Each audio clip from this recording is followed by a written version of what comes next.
আর নাম হলো হাজার। আমরা বলি বিবি হাজরা। আমরা কি করি? হাজরা আছে না?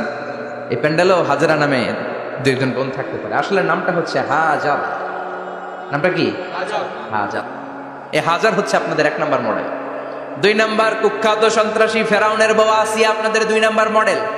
3 নম্বরে ঈসা আলাইহিস সালামের আম্মা মারিয়াম আলাইহিস সালাম আপনাদের মডেল। বিশ্বনবীর প্রথম বউ খাদিজা আপনাদের মডেল। বিশ্বনবীর একমাত্র কুমারী বউ মা আয়েশা আপনাদের মডেল। আর বিশ্বনবীর কলিজার টুকরা সাইয়্যিদাতুনা ফাতিমা আপনাদের জন্য মডেল। সুবহানাল্লাহ পড়ে। কয়জন? জোরে বলেন। 6 জন। প্রথমে কার নাম বলেছি? হাজার। দ্বিতীয় আসিয়া। 3 নাম্বার মারিয়াম। 4 নাম্বার খাদিজা। 5 নম্বরে আয়েশা। 6 নম্বরে ফাতিমা। সুবহানাল্লাহ পড়ে। বিশ্বনবী বলেছেন কামুলা মিনার রিজালি কাসির, পুরুষদের মধ্যে কামেল পুরুষের অভাব নাই। ওয়ালাম ইয়াকমুল মিনান নিসা ইল্লা 4, নারীদের মধ্যে কামেল নারী হচ্ছে 4 জন। কয়জন? 4 জন। এরপরে আবার বাড়ালেন আয়েশার কথা, আবার বাড়ালেন ফাতেমার কথা, মোট হয়ে গেল 6 জন। সুবহানাল্লাহ পড়ে। মোট কয়জন? আসলে এই 6 জনের জীবনী থেকে একটা একটা করে শিক্ষা আমরা মনে রাখার চেষ্টা করি, তাহলে জীবন উজালা হয়ে যাবে। কয়টা করে শিক্ষা? হাজার আলাইহিস সালাম, ওনার জীবনী থেকে শিক্ষা হচ্ছে তাওয়াক্কুল আলাল্লাহ, বিপদে আপদে সবসময় ভরসা কার উপর? আমাইয়া তাওয়াক্কাল আলাল্লাহি ফাহুয়া হাসবু, যে ব্যক্তি আল্লাহর উপর ভালো করে তাওয়াক্কুল করে একমাত্র আল্লাহই তার জন্য যথেষ্ট হয়ে যায়। সুবহানাল্লাহ। সুবহানাল্লাহ পড়ছেন? পড়েন সুবহানাল্লাহ। হাজার আলাইহিস সালাম, ওনার জীবনী থেকে শিক্ষা হচ্ছে আল্লাহর উপর তাওয়াক্কুল। সাইয়েদনা ইব্রাহিম আলাইহিস সালাম সাইয়্যিদাতুনা হাজারকে নিয়ে, দুধের বাচ্চা ইসমাইলকে নিয়ে মক্কার মরুজমিনের মাঝখানে রেখে আসলেন।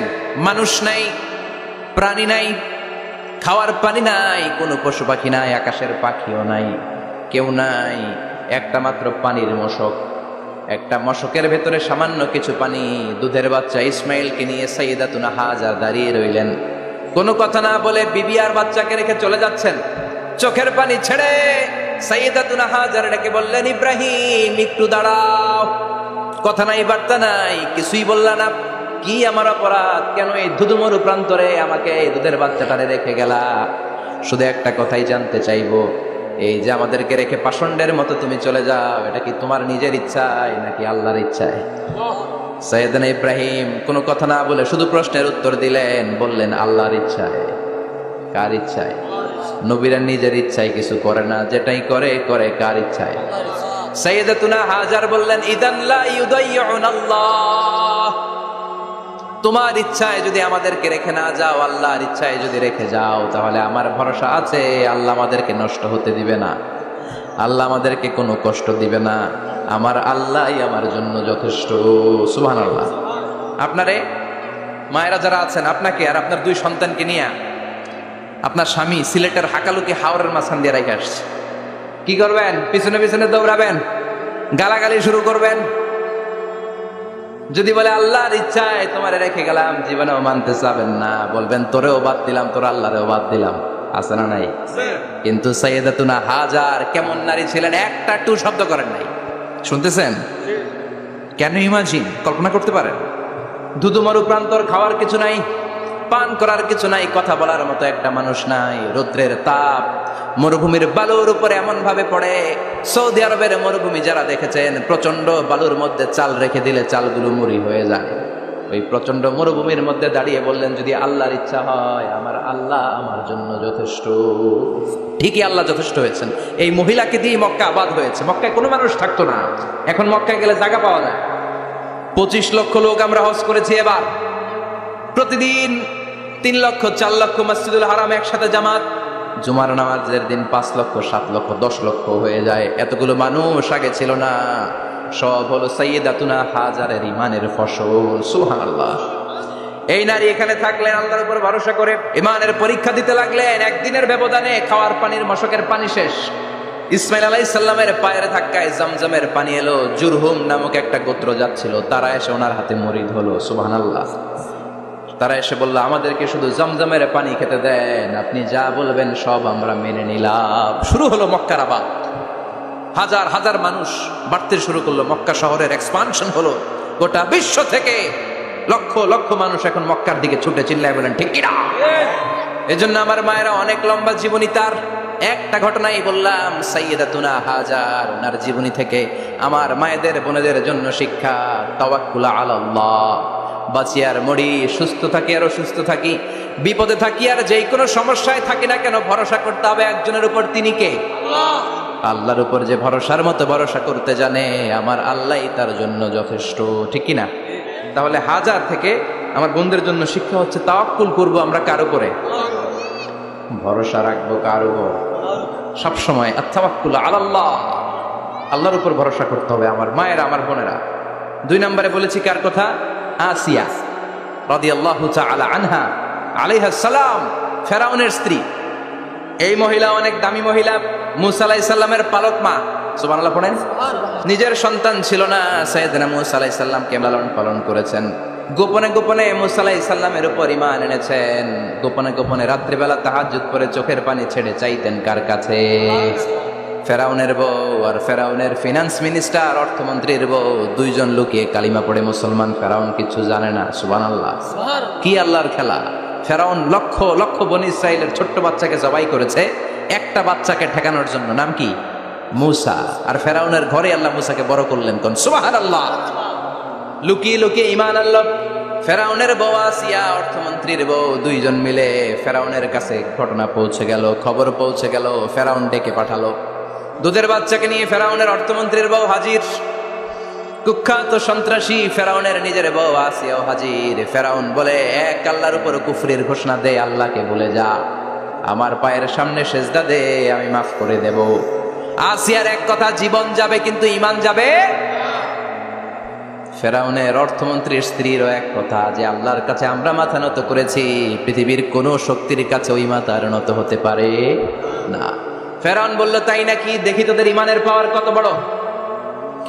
অর্ডার করলো বিশাল বড় পাতিল নিয়ে আসো, কড়াই নিয়ে আসো, কড়াই ভর্তি তেল গরম করতে শুরু করো। টকবক টকবক করে কড়াইয়ের মধ্যে গরম তেল। ফেরাউন বলে, ও অর্থমন্ত্রীর স্ত্রী, তোমারে অনেক ভালো জানতাম, এখনই আমার পায়ের সামনে সেজদায় লুটিয়ে পড়ো, আল্লাহরে ছাড়ো, আমি তোরে ছেড়ে দেব। অর্থমন্ত্রীর বউ বলে, এত সোজা না। সুবহানাল্লাহ বলে। কি ঈমান? ঈমানের পথে অবিচল থেকে আমার মরণ যেন হয়, তোমারই কাছে মিনতি আমার, তোমারই কাছে মিনতি আমার, মহামহিম দয়াময়, ঈমানের পথে অবিচল থেকে আমার মরণ যেন হয়। পড়ে না আমি, আবার পড়ে না আমি। এক কথা, আল্লাহর সামনে মাথা নত করেছি, কারো সামনে করব না। ফেরাউন অর্ডার দিল, এই মহিলার দুধের বাচ্চাটারে টান দিয়ে আন, টকবক তেলের মধ্যে, কড়াইয়ের মধ্যে গরম তেলের মধ্যে ছেড়ে দে। মায়ের চোখের সামনে দুধের বাচ্চাকে গরম তেলের মধ্যে ছাড়ে। হিসাবটা কি সহজ নাকি? কথা বলেন। চিৎকার দিয়ে মা কেঁদে ওঠে, ছেড়ে দাও। ফেরাউনের নির্দয় অন্তরে দয়া হয় না। দুধের বাচ্চাটারে তেলের মধ্যে ছেড়ে দেওয়ার পরে মুহূর্তের মধ্যে ছেলেটা রোস্ট হয়ে যায়।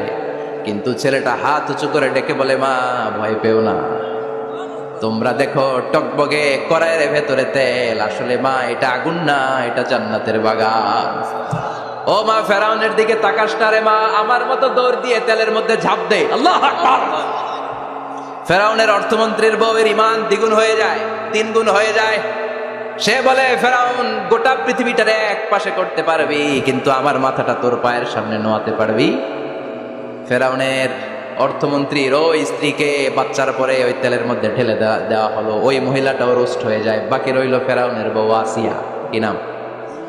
আসিয়া কিন্তু দৃশ্যটা দেখেছে, চাক্ষুষ মৃত্যু দেখেছে দুইজনের। ফেরাউন বলে, আসিয়া, কত অন্তরঙ্গ সম্পর্ক আমাদের, আজীবন কত ভালোবাসা ছিল, কত খুনসুটি ছিল, কিন্তু আমার পায়ের মধ্যে সেজদা দিয়ে প্রমাণ কর তুই আমারে ভালোবাসিস। আসিয়ারও একই কথা, জীবন দিব কিন্তু ঈমান দিব না। ফেরাউন বলল, তোকেও আমি ছাড়বো না, তোকে আমি উলঙ্গ করব। হাজার হাজার মানুষের সামনে আসিয়ার কাপড় টেনে নেওয়া হলো, তক্তার মধ্যে শুইয়ে তক্তার মধ্যে হাতে পায়ে পেরেক মারা হলো। হাতের এই পাশ দিয়ে পেরেক ঢুকে ওই পাশ দিয়ে বেরোয়। তক্তার এপাশ দিয়ে ঢুকে ওপাশ দিয়ে বের হয়, ফিনকে দিয়ে রক্ত বের করে। আসিয়া সহ্য করতে না পেরে ডেকে বলে, আল্লাহ, ফেরাউন থেকে তুমি আমারে বাঁচাও। এই দোয়াটা সূরাতুত তাহরিমে আল্লাহ সরাসরি কোট করেছেন, রব্বিবনিলি ইনদাকা বাইতান ফিল জান্নাহ। ও আল্লাহ মালিক, তোমার পাশে জান্নাতে একটা ঘর বানায়া দিও। এরকম একটা সঙ্গীত আছে না নাই? এই সঙ্গীতটা সরাসরি সূরাতুত তাহরিম আসিয়ার দোয়া থেকে কোট করা হয়েছে। পড়েন সুবহানাল্লাহ। মালিক তুমি জান্নাতে তোমার পাশে আমায় একটি ঘর বানিয়ে দিও, একটি ঘর বানিয়ে দিও সে বিভীষিকাময় মহাদিনে, তোমার প্রতিবেশী করে নিও। মালিক তুমি জান্নাতে তোমার পাশে আমায় একটি ঘর বানিয়ে দিও, একটি ঘর বানিয়ে দিও। আল্লাহু আকবার। সেই 5000 বছর আগের দোয়া আজও আমরা তাফসীর মাহফিলে গান বানিয়ে বলি। 5000 বছর আগের কথা আজও আমরা কোরআনের আয়াত হিসেবে পড়ি। আল্লাহু আকবার। কি মাকবুল হয়েছেন মহিলাটা আল্লাহর দরবারে। আল্লাহরে বললেন, আল্লাহ, শুধু তোমার ইবাদতের কারণে আজকে আমার এমন দশা উলঙ্গ হওয়া লাগলো, আমার হাতে পায়ে পেরেক ঠোকা হলো। আল্লাহ, এখন গরম তেলের মধ্যে ছেড়ে দেয়া হবে, তুমি বাঁচাও। আল্লাহ বললেন, জিব্রাইল, আমার জান্নাতটারে আসিয়ার চোখের সামনে তুলে ধর। আমার আসিয়া দুনিয়ার বুকে থেকে জান্নাত দেখে দেখে আমার মেহমান হয়ে আমার কাছে আসবে। আসিয়াকেও গরম তেলের মধ্যে ফেলে দেয়া হলো। দুনিয়ার বুকে থেকে জান্নাতের নমুনাটা দেখতে দেখতে সাইয়েদাতুনা আসিয়া আল্লাহর কাছে চলে গেলেন। পড়েন আল্লাহু আকবার। এজন্য ঈমানের পথে অবিচল থেকে আমার মরণ যেন হয়। পড়েন আমিন। তাহলে আসিয়ার জীবনী থেকে আমার মায়েদের জন্য শিক্ষা হলো, ঈমান ছাড়া যাবে না, বেঈমান হয়ে মরা যাবে না, মাজারে গিয়ে মুশরিকাদের কাতারে নাম তোলা যাবে।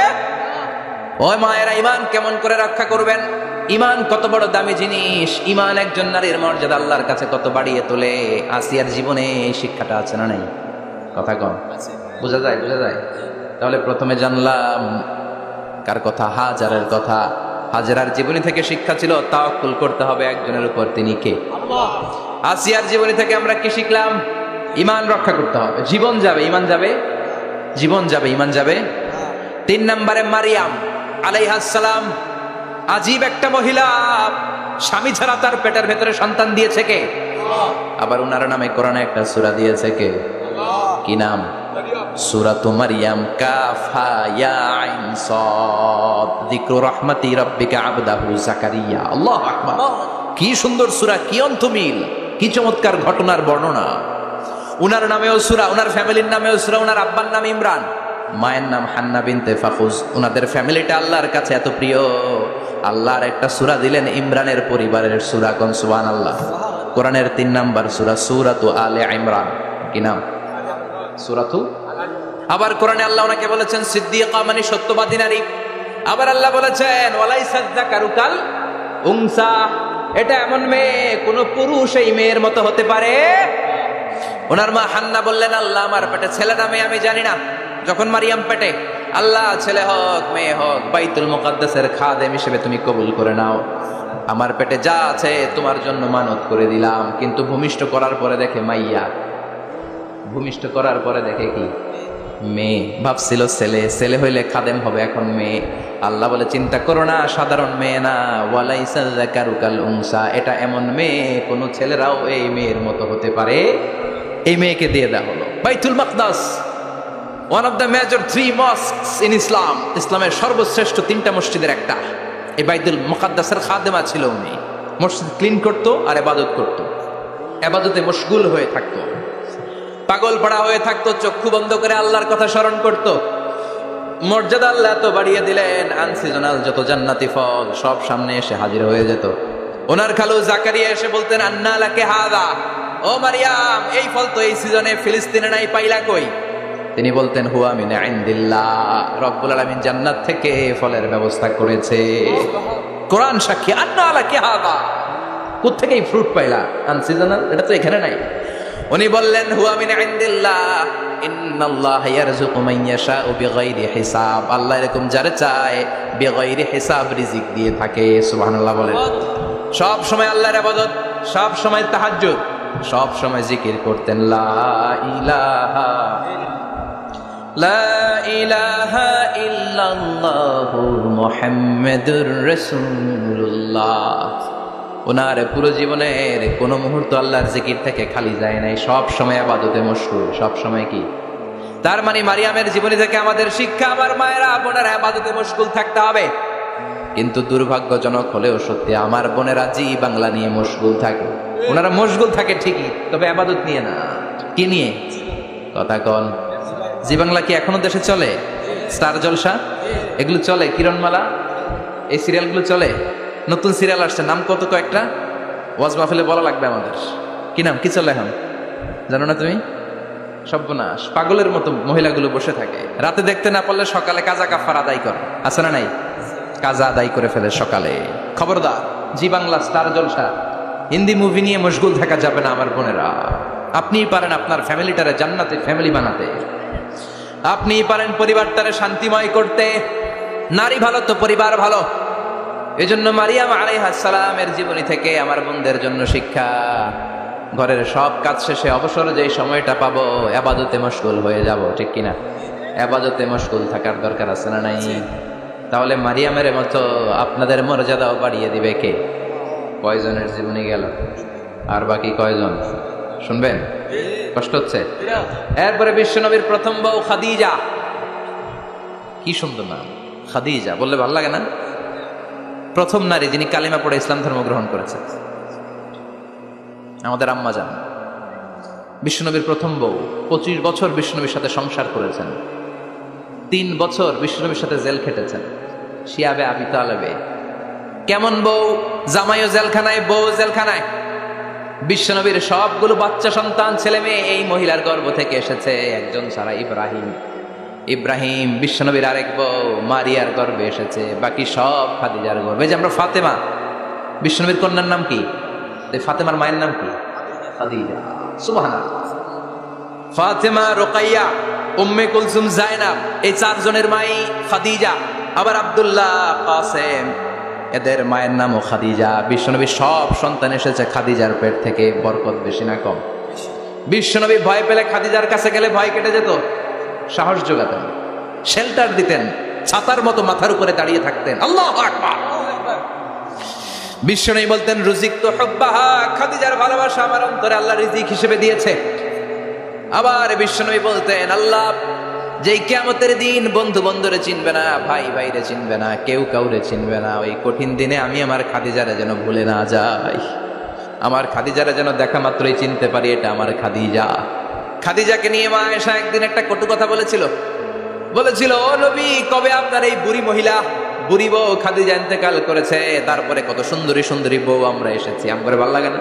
খালি বুড়ির কথা কন, খালি বুড়ির কথা স্মরণ করেন। আমরা আছি, আমাদের দিকে তাকান, আমরা কত সুন্দরী, আমরা কত ভালো।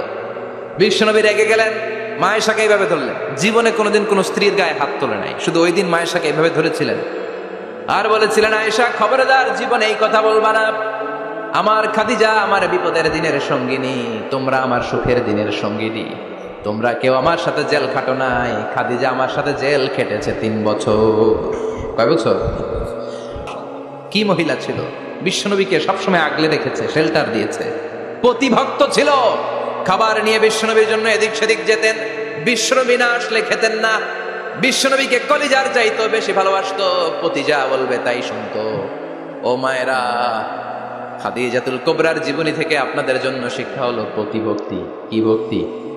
এখন প্রতিভক্তি নাই, আমরা করি নারী ভক্তি। এখন নারী নির্যাতন কমে গেছে বাংলাদেশে, বেড়ে গেছে পুরুষ নির্যাতন। কথা কন। এখন আমরা ভক্তি করা লাগে, আমরা ভক্তি না করলে ঘরে খাওয়ান নাই, এরকম ঝামেলা আছে না নাই? কথা বলেন। আপনাদের নাগাইশের মহিলারা অনেক ভদ্র, নাগাইশের মহিলারা নিশ্চয়ই পতিকে অনেক ভক্তি করে। মায়েরা, বোনেরা, আপনার স্বামী যদি আপনার উপরে নাখোশ থাকে, আপনার ইবাদত আপনাকে বাঁচাতে পারবে না। বিশ্বনবী ফাতেমাকে বললেন, ফাতেমা তুমি বিশ্বনবীর মেয়ে হতে পারো, কিন্তু আলী যদি তোমার উপরে নাখোশ থাকে তোমার সব শেষ, সব শেষ। আবার বিশ্বনবী বললেন, আমি যদি এক আল্লাহ ছাড়া কারো সামনে মাথাটা নত করার বিধান দিতাম। এক আল্লাহ ছাড়া যদি কাউকে সেজদা করতে আমি বলতাম, আমি দুনিয়ার সব নারীদের বলতাম স্বামীর পায়ে সেজদা দিয়ে পড়ে থাকো। কি সম্মান আল্লাহ দিলেন স্বামীকে। আপনার জান্নাত আপনার স্বামীর ভেতরেই। স্বামীকে সন্তুষ্ট করেন, স্বামীর আনুগত্য করেন, দেখবেন ফ্যামিলিটা সুন্দর হবে।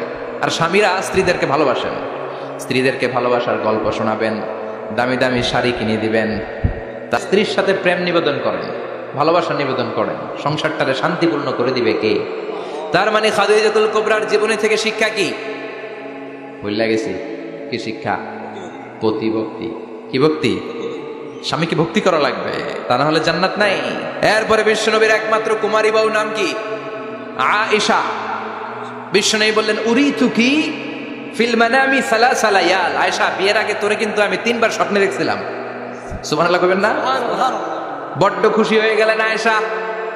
এরপরে বললেন 3 বার স্বপ্ন দেখার পরে তোমার ব্যাপারে মনের মধ্যে কেমন কেমন যেন ভালো লাগে। তারপরে একটা ছোট্ট কাগজের মধ্যে, জান্নাতি কাগজ, রেশমি কাপড়ের মধ্যে তোমার চেহারাটা এনে জিব্রাইল বললেন দেখেন নবী কেমন লাগে। আমি কইলাম ভালো লাগে।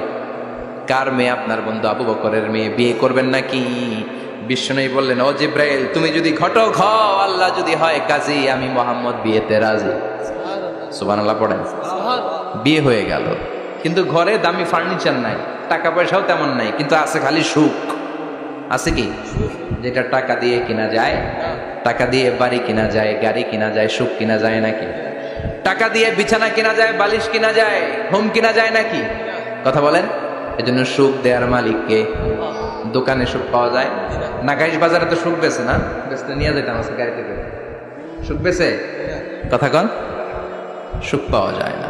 সুখ দেয়ার মালিক একজন, তিনি কে? মা আয়েশা একমাত্র কুমারী বউ।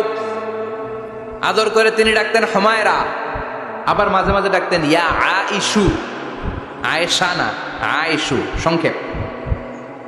এত ভালোবাসতেন মা আয়েশাকে। মা আয়েশা গ্লাসের যেই জায়গা দিয়ে পানি খেতেন, বিশ্বনবী ওই জায়গায় মুখ লাগিয়ে পানি খেত। মা আয়েশা গোশতকে হাড্ডি ফেলে দিলে বিশ্বনবী ওই হাড্ডিটা নিয়ে চষতে শুরু করে দিত।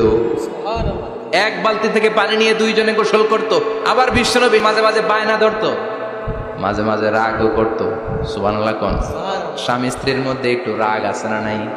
রাগ থাকলে ওইটারে আবার ভালোবাসায় পরিণত করে দেয় কে? রাগ না থাকলে ভালোবাসা তো ভালোবাসাই না, রাগ থাকতেই হবে, তাইলে ভালোবাসার মর্ম বোঝা যায়। চিল্লায় বলেন ঠিক কিনা? ক্ষুধা না থাকলে খাবারের মর্যাদা বোঝা যায় না। সারাদিন পেট ভরা, খাওয়ার মজা বুঝবেন? ক্ষুধা, প্রচন্ড ক্ষুধা, তৃষ্ণার্ত, লেবুর শরবত পাইলে অমৃতের মতো লাগবে। প্রচন্ড ক্ষুধা, হাজি বিরিয়ানি পাইছেন 1 প্লেট, ইচ্ছে মতো খাবেন, কিন্তু পেট ভর্তি, হাজি বিরিয়ানি খাওয়া যাবে? এজন্য রাগ না থাকলে ভালোবাসা যে কত দামি, ভালোবাসা যে আল্লাহর পক্ষ থেকে কত বড় নেয়ামত বোঝা যায় না। মাঝে মাঝে মা আয়েশা রাগ করতেন। শুনতেছেন? বিশ্বনবী বলেন আয়েশা, কখন তুমি রাগ করো, কখন তুমি আমারে ভালোবাসো আমি বুঝি। সুবহানাল্লাহ পড়েন। মা আয়েশা বললেন কেমনে বোঝেন? বিশ্বনবী বললেন যখন তুমি রাগ করো তখন নামাজের পরে দোয়ার মধ্যে বলো, ও ইব্রাহিম আলাইহিস সালামের আল্লাহ, আপনি আমার উপর দয়া করেন। তার মানে তুমি রাগ করে আছো, আমার নাম নাও নাই। আর যখন আমার উপর খুশি থাকো নামাজের পরে দোয়াতে বলো, মুহাম্মদ সাল্লাল্লাহু আলাইহি ওয়াসাল্লামের আল্লাহ, আপনি আমাদের উপর রহমত করেন। তার মানে খুশির সময় তুমি আমার নাম নাও, রেগে গেলে অন্য নবী দিয়ে দোয়া সেরা দাও, রেগে গেলে আমার নামটা নাও না। মা আয়েশা বলে নবী গো, আমি তো শুধু নামটাই মুখ দিয়ে নেই না, কিন্তু কলিজা থেকে তো আপনারে বাদ দিতে পারি না। আল্লাহু আকবার! কি ভালোবাসা! মা আয়েশা বলতেন আমি যখন বিশ্বনবীর সাথে শীতের রাতে এক ল্যাপের নিচে ঘুমাতাম তখনও জিব্রাইল অভিনাজিল করত। সুবহানাল্লাহ নাই? কোন স্ত্রীর সাথে অন্তরঙ্গ বসবাসের সময় কোরআনের অভিনাজিল হতো না। একমাত্র মা আয়েশার সাথে যখন এক বিছানার এক ল্যাপের নিচে 2 জন শুয়ে আছে, কোরআনের আয়াত নাজিল করছে কে? আবার মা আয়েশা বলতেন আমার কারণে ও মুসলিম উম্মাহ তোমরা তায়াম্মুমের বিধান পেয়েছো। ফাতায়াম্মামু সাঈদান তাইয়্যিবা। মা আয়েশা একটা যুদ্ধে গিয়েছিলেন, যুদ্ধ থেকে ফেরার পথে মা আয়েশার গলার লকেট নাই। মাঝে মাঝে হয় না, মহিলা গলার লকেট পায় না, পুরা বাড়ি আগুন করে ফেলাইছে, লকেট নাই, লয়ে গেল রে, নিয়ে গেল রে, হারাইলাম রে। মা আয়েশার লকেট নাই। লকেট হারানোর পরে মা আয়েশা কান্নাকাটি। বিষ্ণু বললেন থামো, অনেকক্ষণ থামার পরে লকেট খুঁজে পায় না, সবাই খোঁজাখুঁজি, লকেট কই লকেট কই, লকেট খুঁজে পায় না। ওদিক দিয়ে মাগরিবের নামাজের সময়ও শেষ, নামাজের সময় শেষ। আর যেই জায়গায় লকেট খোঁজার জন্য থামা হয়েছে ওই জায়গায় আবার পানি নাই, পানি সামনে, পানির দিকেও যেতে পারে না, লকেটও খুঁজে পায় না, নামাজও পড়া যায় না। সব সাহাবীরা মিছিল শুরু করছে, আবু বকর রে ধর ধর ধর, আবু বকর রে ধর। আবু বকরের মেয়ের কারণে নামাজ আমাদের চলে যাচ্ছে। সাইয়েদনা আবু বকর ঘটনা বেসামাল দেখে আয়েশার কাছে গেল, যে দেখে বিশ্বনবী মা আয়েশার কোলের মধ্যে, ল্যাপের মধ্যে মাথা দিয়ে শুয়ে আছে।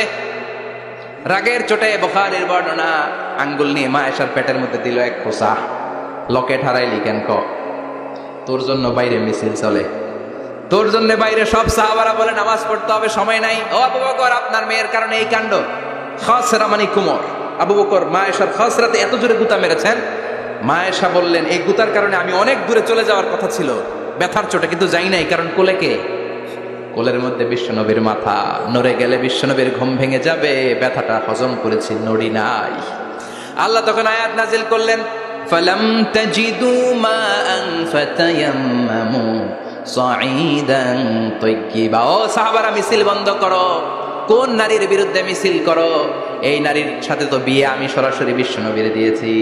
যাও, ওযুর জন্য টেনশনে ছিল, টেনশনের দরকার নাই। আয়েশার কারণে আজকে নতুন করে একটা বিধান দিলাম, আজ থেকে যদি ওযুর পানি না পাওয়া যায়, বালুর মধ্যে 2 হাত বাড়ি মেরে তায়াম্মুম করো, নামাজ পড়ে নাও, কবুল করে নিবে কে?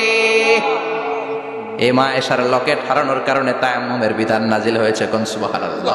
মা আয়েশা বলতেন, আমার কোলে মাথা রেখে বিশ্বনবী শেষ নিঃশ্বাস ত্যাগ করেছে, আবার আমার ঘরের মধ্যেই বিশ্বনবীর কবর। সুবহানাল্লাহ। বিশ্বনবীর কবরটা কিন্তু মা আয়েশার ঘরের মধ্যে, এখনো বিশ্বনবীর কবর যেই জায়গায়, এই জায়গায় মা আয়েশার ঘর ছিল। সুবহানাল্লাহ। কোন 2210টি হাদিস বর্ণনা করেছে।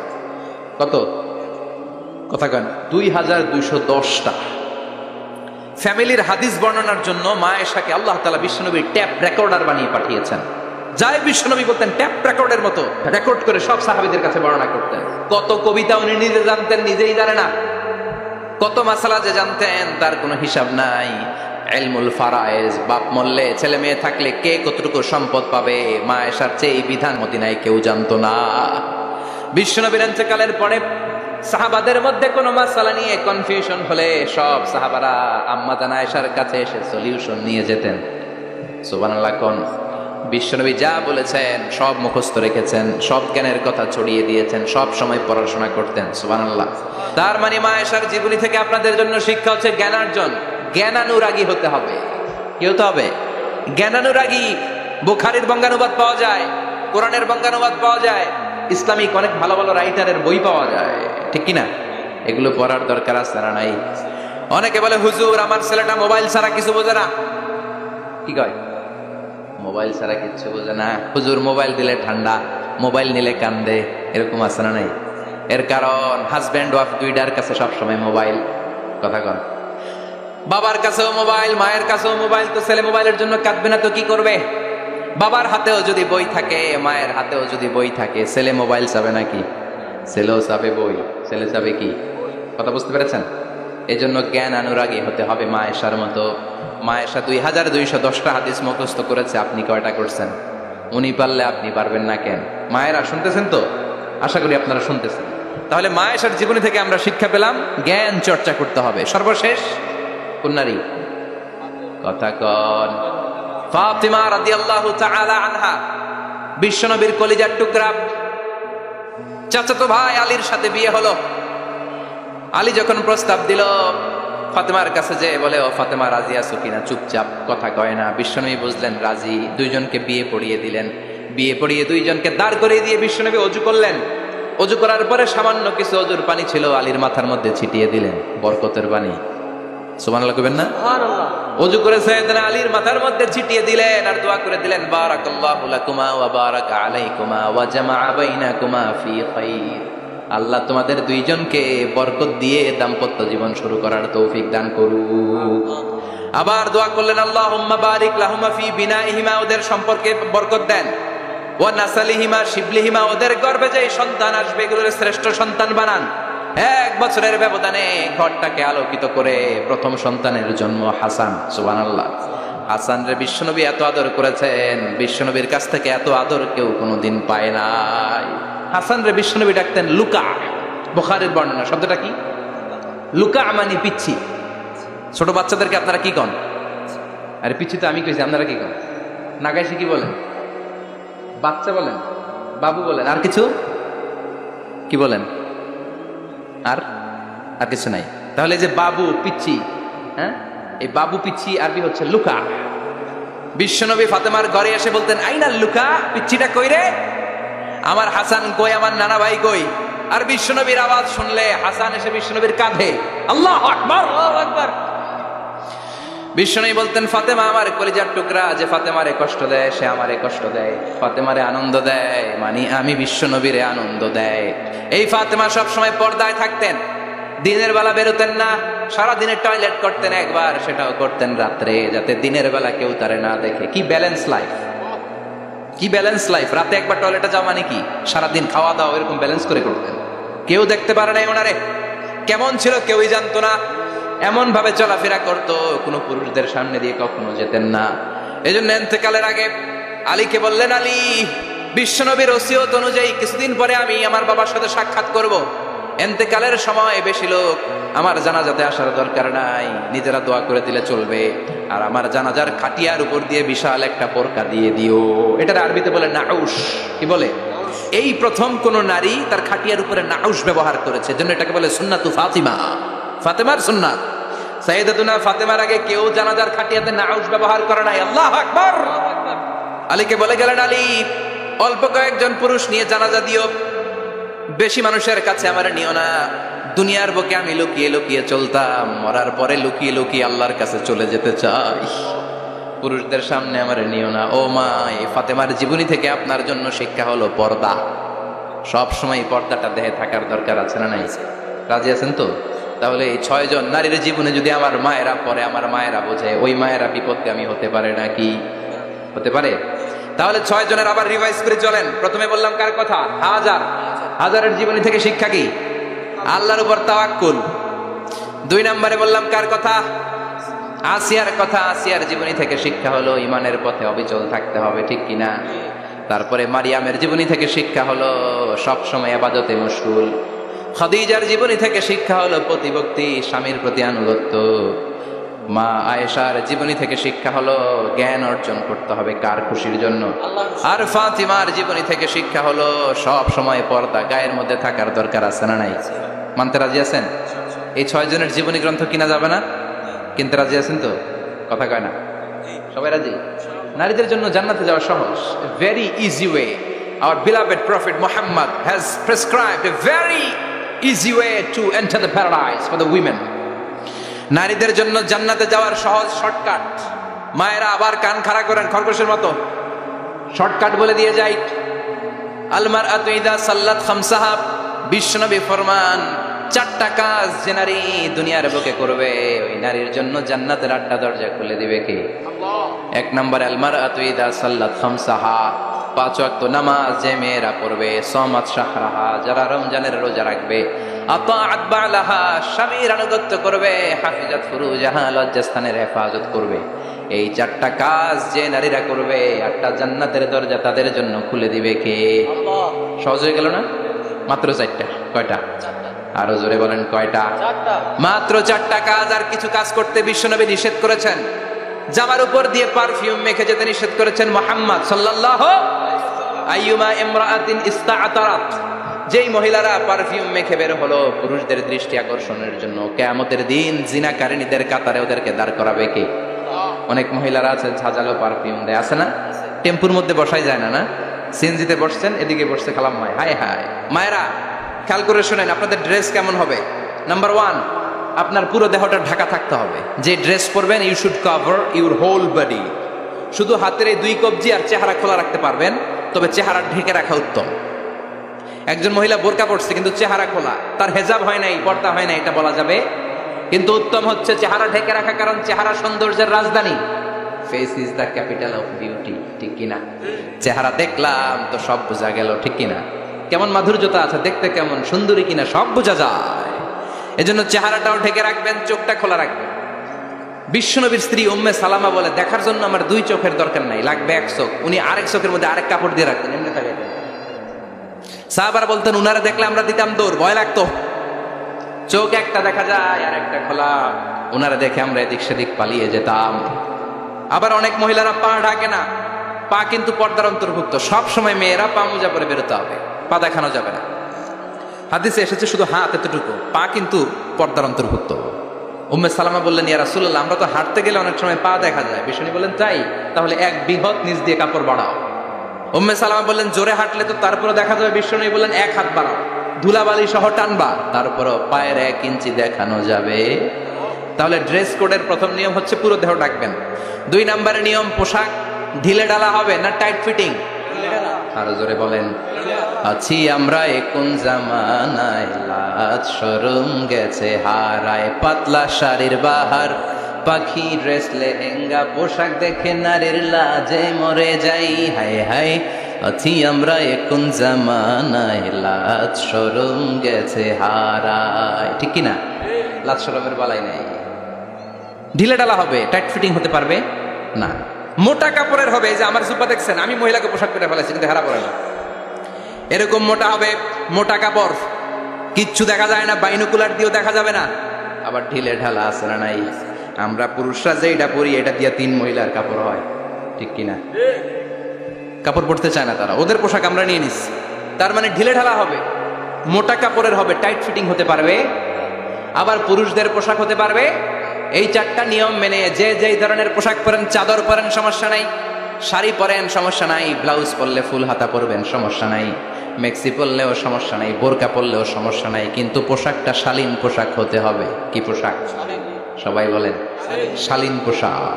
পুরুষদের পোশাক পরা যাবে? কারণ বিশ্বনবী লানত করেছেন ওই নারীদেরকে, যেই নারীরা পুরুষদের মতো সাজতে চায়। এরকম আছে না নাই? দেখলে বোঝা যায় না কোনটা ছেলে কোনটা মেয়ে, আছে না নাই? ইসলাম যে মর্যাদা আপনাদেরকে দিয়েছে, আর কেউ দিয়েছে নাকি? ইসলাম বলে প্রথম সন্তান কন্যা সন্তান হলে ঘরের মধ্যে বরকত, আছে না নাই? মিন বারাকাতিল মারআতি তাবকিরুহা বিল ইনাস। একটা মেয়ের মধ্যে বরকত বেশি না কম কেমনে বুঝবেন? তার প্রথম সন্তান যদি মেয়ে হয়, তাহলে বুঝবেন এই মেয়েটা বরকতওয়ালা মেয়ে। এই মেয়ে আপনার জীবনে অনেক কিছু নিয়ে আসে। সুবহানাল্লাহ করতে পারেন না? কিন্তু অনেক ডাকাইত আছে, মেয়ে হইলে অখুশি হয়। ছেলে হইলে পাড়ার সবারে জিলাপি খাওয়ায়, পাড়ার সবারে মিষ্টি খাওয়ায়, মেয়ে হইলে কিচ্ছু খাওয়ায় না, আছে না নাই? কিন্তু আমরা মেয়ে হলে খুশি হব। কার কার প্রথম সন্তান মেয়ে? হাত তোলেন। হ্যাঁ, অনেকে আছে তো মাশাআল্লাহ, আপনারা অনেক বরকতময়, আলহামদুলিল্লাহ, হাত নামান। আমারও প্রথম সন্তান মেয়ে, 3টাই মাইয়া, জান্নাত একটা আমার দিয়ে। তার মানে 3 জান্নাতের মালিক, মাশাআল্লাহ। আল্লাহ বাইরে তুমি কবুল করো। তার মানে কোন ঘরে যখন মেয়ে আসে, আল্লাহ বলে ঘরটা বরকতময়। মেয়েটা যখন বড় হতে শুরু করে, মেয়েটা ভাইয়ের জন্য বরকতময়। মেয়ে যখন বিয়ের উপযুক্ত হয়, বাবার জন্য বরকতময়। 2 মেয়ে মানে বাবার 2 জান্নাত, 3 মেয়ে মানে 3 জান্নাত। সুবহানাল্লাহ। আবার যখন স্বামীর কাছে যায়, ইসলাম বলে ওই স্বামী আল্লাহর কাছে সেরা, যেই স্বামী বউয়ের কাছে সেরা। বউ যদি আপনারে ভালো বলে, আপনি আল্লাহর কাছে ভালো। বউ যদি খারাপ বলে, আপনি আল্লাহর কাছে খারাপ। তার মানে ব্যালেন্স করেছে ইসলাম। স্বামীরও আনুগত্য করতে বলেছে, আবার স্বামীকেও বলেছে স্ত্রীকে ভালোবাসতে। ঠিক কিনা? কথা বলেন। এবার আরেকজনের স্ত্রী, ইসলাম বলে তোমার হাত যদি বউয়ের হাতের সাথে মিলাও, 2 হাতের সগীরা গুনাহ মাফ করে কে? স্ত্রীর দিকে যখন তাকাও, তোমার চোখের সগীরা গুনাহ মাফ করে কে? প্রতি মাসে মাসে স্ত্রীর কাপড় চোপড় আর কসমেটিক্স কেনার জন্য যে টাকাটা দাও, এই টাকাটা সদকা হিসেবে কবুল করবে কে? এবার এই মহিলা গর্ভবতী, ইসলাম বলে সন্তান ভূমিষ্ঠ করতে যে যদি কোনো মা ডেলিভারি কেসে হসপিটালে মারা যায় কিংবা বাসায় মারা যায়, কিয়ামতের দিন ওই মহিলাকে শহীদদের কাতারে দাঁড় করায় দিবে কে? বাচ্চা ভূমিষ্ঠ করতে যে শাহিদা, শহীদদের কাতারে। আর সুন্দর মতো যদি আসে, আল জান্নাতু তাহতা আকদামি উম্মাহাতিকুম, মায়ের পায়ের নিচে সন্তানের বেহেশত, আছে না নাই? জোরে বলেন। এজন্য ইসলাম বলে খবরদার, মায়ের মর্যাদা সবচেয়ে বেশি। এক সাহাবী বললেন, ইয়া রাসূলুল্লাহ, কার সাথে ভালো আচরণ করব? বাবার সাথে নাকি মায়ের সাথে? নবী বললেন মায়ের সাথে, এরপরে মায়ের সাথে, তারপরে মায়ের সাথে, তারপরে কার সাথে? তারপরে তোমার পিতার সাথে। মায়ের মর্যাদা কয় গুণ বেশি? ওগো মা, তুমি এই ধরনের শ্রেষ্ঠ নিয়ামত, তোমারই পদতলে রয়েছে জান্নাত।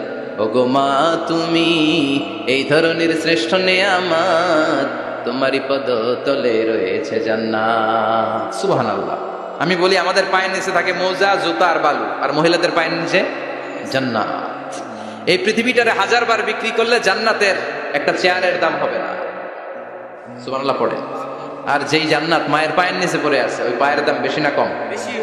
এজন্য মায়েদের সাথে ভালো আচরণ করতে হবে। ইসলাম নারীকে দিয়েছে ইবাদতের অধিকার। নারীরা যদি মহিলা সমাবেশে যেতে চায়, কোনো পুরুষ বাধা দিতে পারবে? নারী যদি মসজিদে নামাজ পড়তে যেতে চায়, বাধা দিতে পারবে? নাগাই শিখে আছে মহিলাদের নামাজের জায়গা? করেন নাই আপনারা? করেন, আস্তে আস্তে করেন, আস্তে আস্তে করতে হবে। তারা অনেক সময় বাইরে বেরোয়, বাসায় আসতে